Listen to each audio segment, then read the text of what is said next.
Congress party का जो कार्यकर्ता है दिल्ली का, मैं बिल्कुल क्लियर कट शब्द में बोल रहा हूं, वो किसी भी हालत में इस आम आदमी पार्टी के साथ किसी तरीके के गठबंधन के पक्ष में नहीं था। परंतु ये आम आदमी पार्टी के नेता, चूंकि इनको पता है कि इनकी जमीन लगातार खिसक रही है, दिल्ली में इनका वजूद कम होता जा रहा है, इसलिए ये खुद अपने फायदे के लिए कांग्रेस के पीछे लगे हुए थे कि हम गठबंधन कर लें, ठीक है।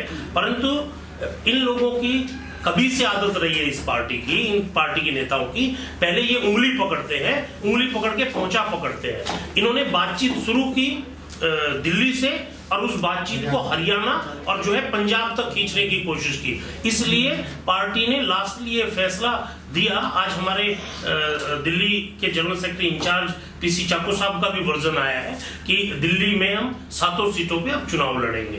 तो ये बिल्कुल कार्यकर्ताओं के दिल की आवाज उन्होंने आज जो है प्रेस के आगे रखी है। मैं इस बारे में यही कहना चाहता हूँ।